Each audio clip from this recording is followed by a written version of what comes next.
Bienvenue à toi. Je voudrais te présenter une nouvelle pratique de tirage. C'est des tirages que j'appelle tirage nocturne. En fait, par exemple, c'est souvent en fait des tirages que je fais quand je suis au lit. Et donc là, en fait, je voulais ce soir te proposer ça. En fait, je le fais généralement avant de m'endormir, dans mon lit, ou parfois quand je me réveille la nuit, quand il y a quelque chose qui me titille, un truc sur lequel je réfléchis, ou une petite méditation qui me vient et dont j'ai besoin en fait de creuser l'idée. Et donc du coup, là je vais choisir un jeu de cartes particulier, et puis je vais regarder cette question, à savoir si ma pratique des tirages nocturnes, que je vais t'expliquer après, peut être utile. Voyons ça.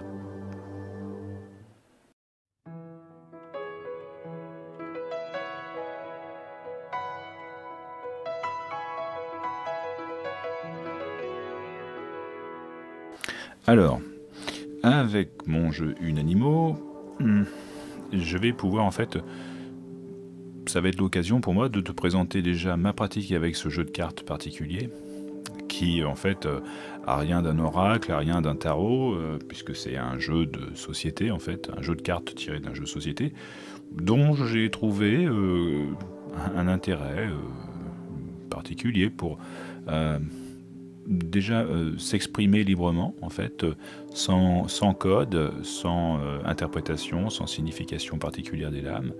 Alors c'est un jeu qui est, je vais dire, incomplet.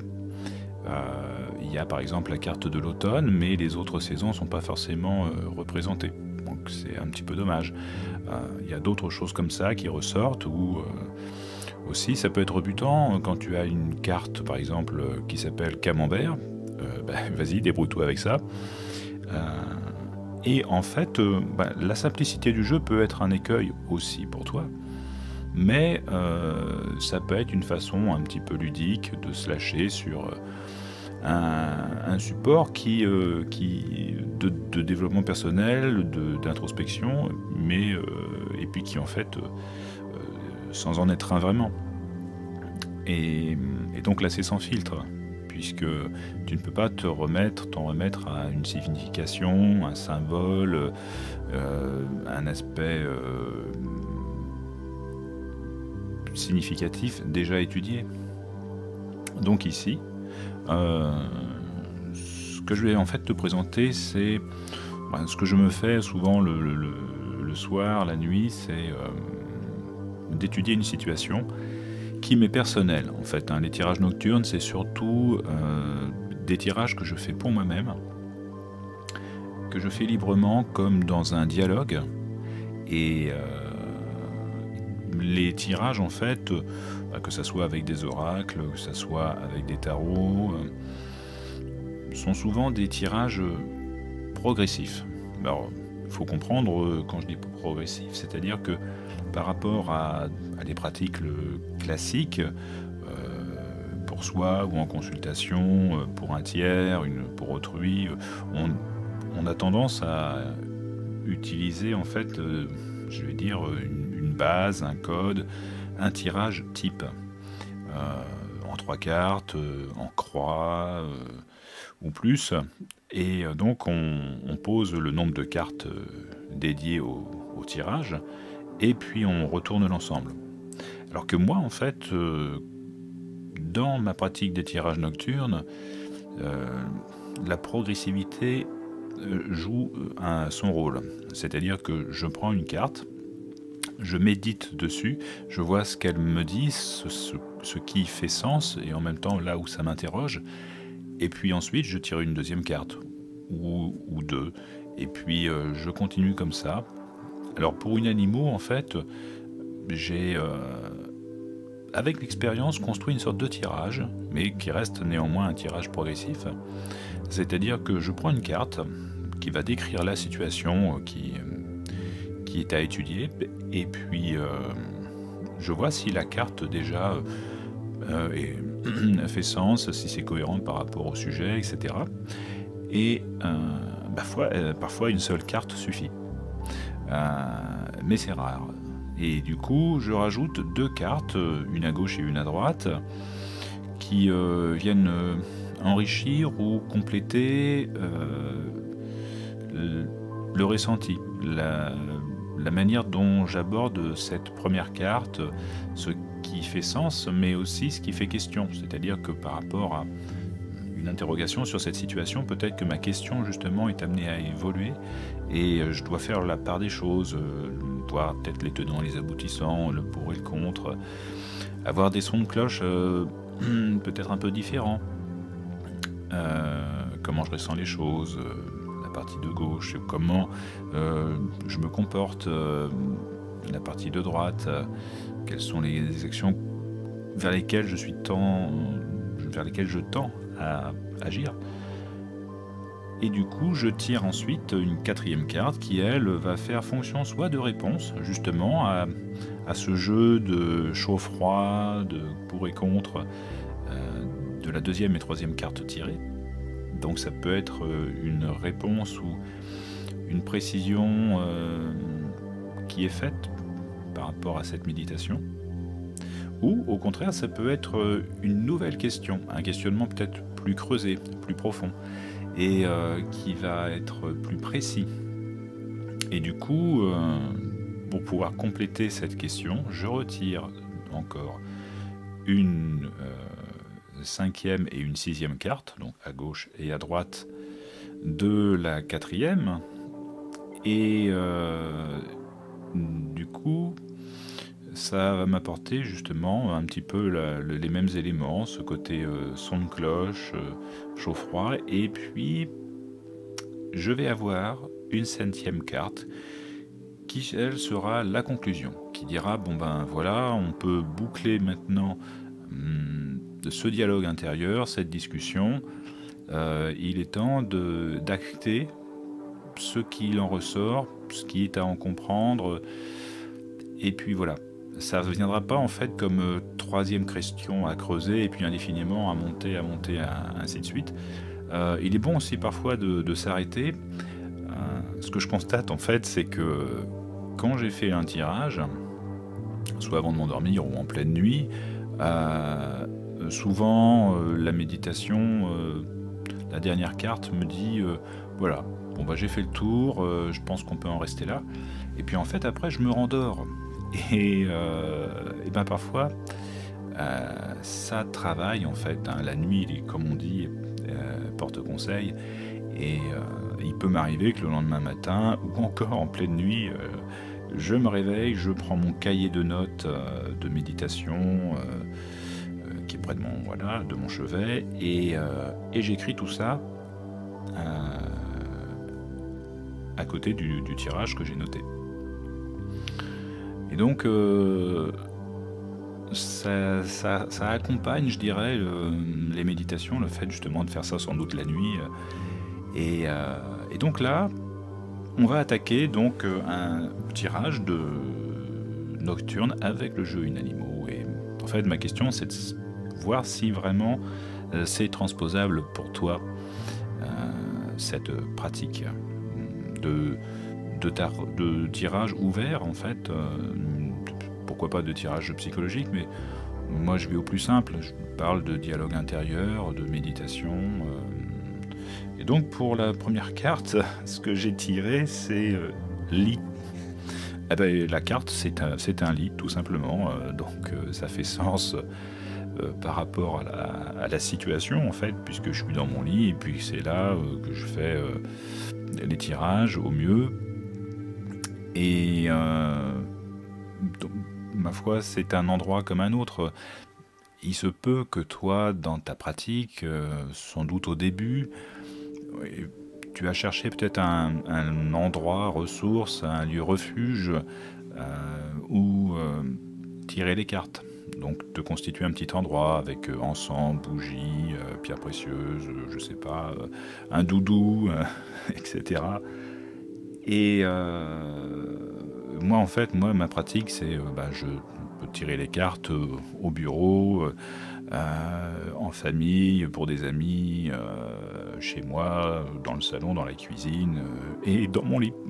Donc en fait, je dirais,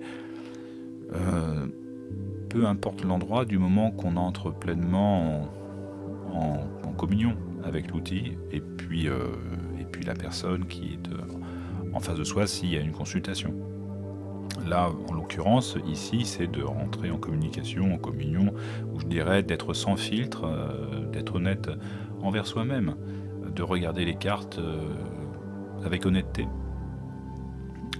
Et donc, du coup, bon, pour moi, ça fait sens. Donc, je me dis qu'il y a cette cohérence-là, cette idée que dans le contexte de tirage nocturne, ça semble logique que la situation soit évoquée par la carte du lit. Alors, il ne faut pas que ça te freine, toi. Et du coup, si je prends donc une carte à gauche et puis si je prends une carte à droite, pour essayer de développer l'idée, à gauche, j'ai obtenu château. Et à droite, j'ai obtenu stress. Alors château, on comprend que c'est en fait une pratique qui doit se construire avec l'expérience, avec le temps. Moi je pense que c'est, en tout cas dans ma pratique, quelque chose de solide, de construit. Et cette idée de lieu refuge aussi, quelque part, c'est, j'allais dire, un petit peu... un endroit protecteur de contes de fées. Le château, voilà, c'est une fortification, c'est quelque chose qu'on se construit peut-être pour se protéger aussi. Et c'est en tout cas moi, certainement, dans ces moments-là où je suis le plus en connexion avec moi-même, où je suis le moins influencé par ce qui se trame durant la journée autour de moi. Là, je suis uniquement à ça, à ce tirage nocturne, à ce rendez-vous que je me fais avec moi-même et avec l'outil que j'utilise. Donc c'est, j'allais dire, au fil du temps, ça devient une valeur sûre, intérieurement, puisqu'elle est placée à gauche. Après, stress,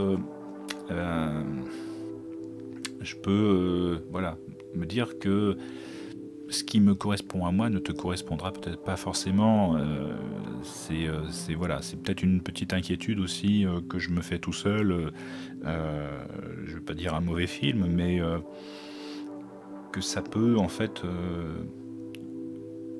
voilà, être déstabilisant pour toi, peut-être évidemment d'essayer de tester une pratique qui n'est pas la tienne, qui est celle d'un autre. Moi j'invite toujours à faire en fonction de soi.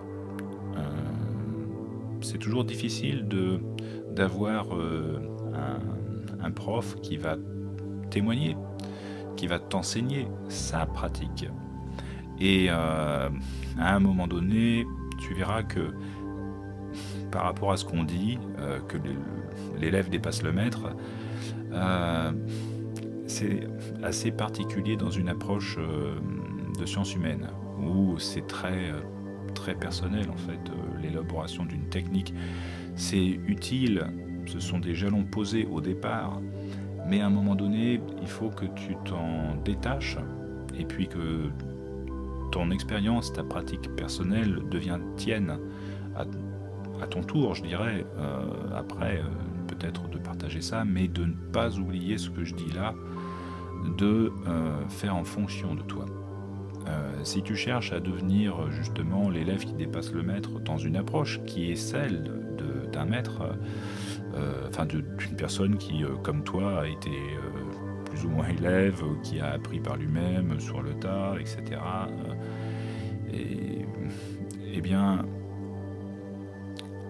ce sera à toi de faire en fonction justement de ton expérience, de tes ressentis. Donc moi je voudrais pas que ça te soit rebootant, que ça te soit rebutant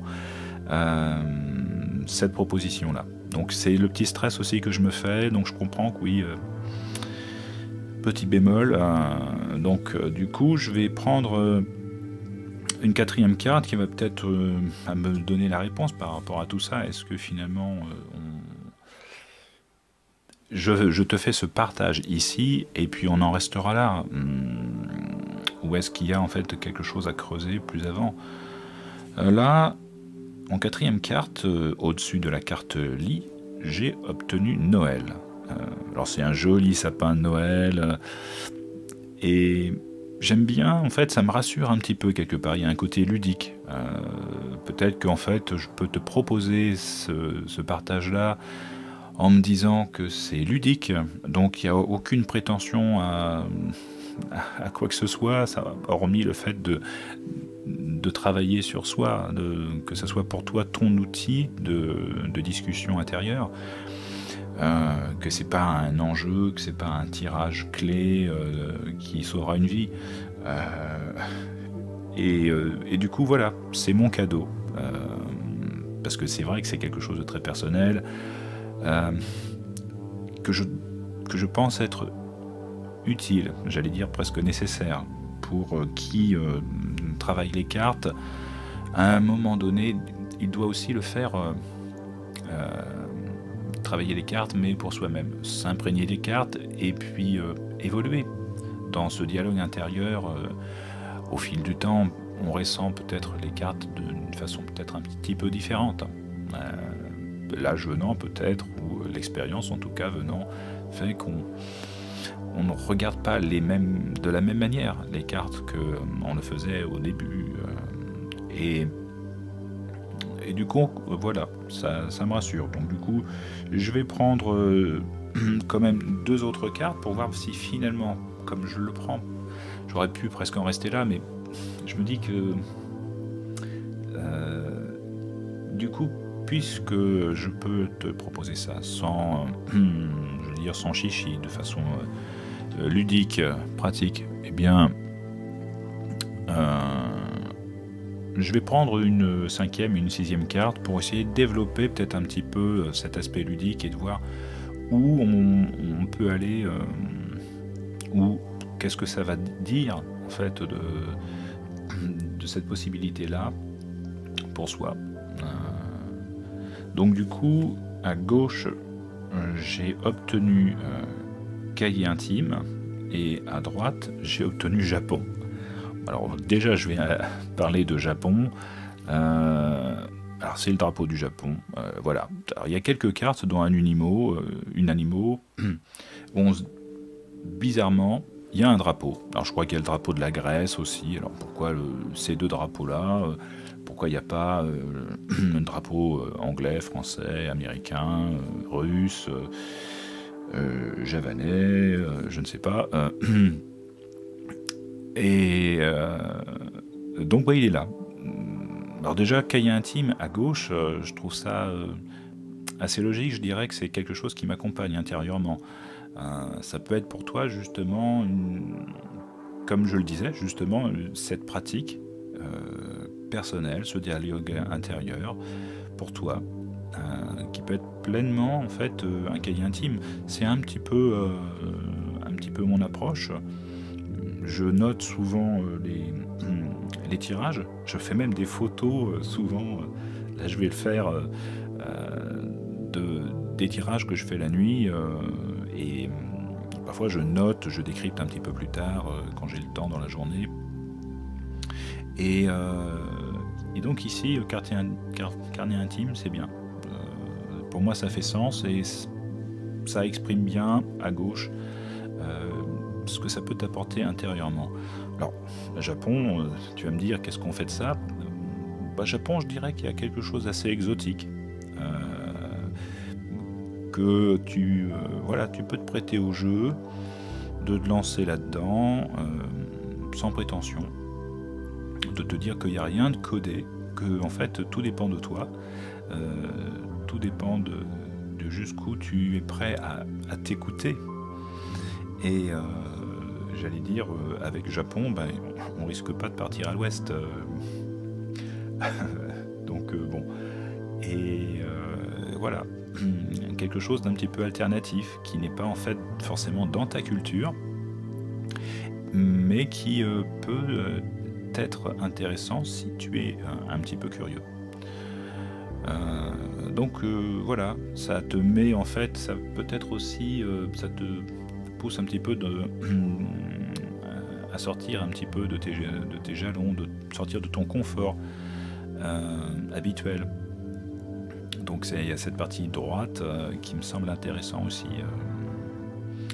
Alors, je pense que là c'est bien, et puis comme je sais que je vais prendre une 7e carte, je vais pouvoir boucler l'affaire et puis me dire, bon, qu'est-ce qu'on en fait de ce partage que je te fais ici, qui est un témoignage, mais en même temps qui se veut utile pour toi, dans la mesure du possible, que voilà, ce qu'il est pour moi ne l'est pas forcément pour toi. Et j'ai obtenu chocolat, une jolie tablette de chocolat frénétiquement déchirée, prête à être savourée. Alors déjà ça me rassure. La carte de situation lit, elle était un petit peu évasive, ça situait le truc, mais après c'était pas clair. Au-dessus, Noël me rassurait puisque c'était l'idée de quelque chose de ludique, de prendre comme étant quelque chose de ludique. Et puis là, chocolat, je vois ça comme étant quelque chose de savoureux, quelque chose qui peut te nourrir aussi, tout simplement. Et puis voilà, le chocolat, tous les goûts en fait sont possibles. Tu vas préférer du noir, du blanc, du chocolat au lait, etc. Enfin bon, tu vas pouvoir en fait mettre la saveur que toi tu souhaites, et puis de pratiquer aussi à ta manière, à ta façon.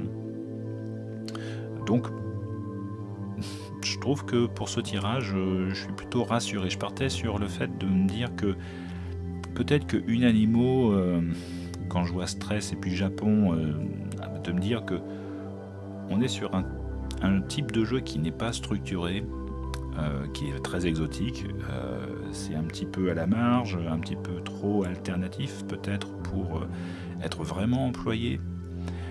Après, en partie gauche, d'avoir château, une valeur sûre, solide, à construire, et puis le cahier intime qui est voilà, une prise de notes d'une relation intérieure, justement, qui se construit avec le temps. Un beau cahier intime, ça... c'est comme un cahier des rêves. C'est pareil, ça. J'ai le cahier de notes à mon chevet et j'ai un cahier de notes de rêve. Donc un cahier de notes de méditation, un cahier de notes de méditation, de tirage de tarot, voilà. Et puis qui est devenu plutôt un cahier de méditation d'ailleurs. Les tirages, j'ai tendance à les noter autrement. Plus justement sur un ordinateur, etc. Et puis le cahier des rêves aussi, du coup. Donc voilà, je trouve que finalement, moi je pense que les tirages nocturnes, ça peut être bénéfique, ça peut être une idée à creuser, tu peux faire l'essai en tout cas, tu vois ce que ça donne. Peut-être pas avec Unanimo par contre, voilà ce que je pourrais te dire. Et donc moi, je suis assez confiant, je me dis que ça peut être intéressant pour toi et ça peut être aussi intéressant pour moi. Donc je pense que je te proposerai prochainement un autre tirage nocturne, cette fois-ci avec un autre jeu, un tarot ou un oracle. À bientôt.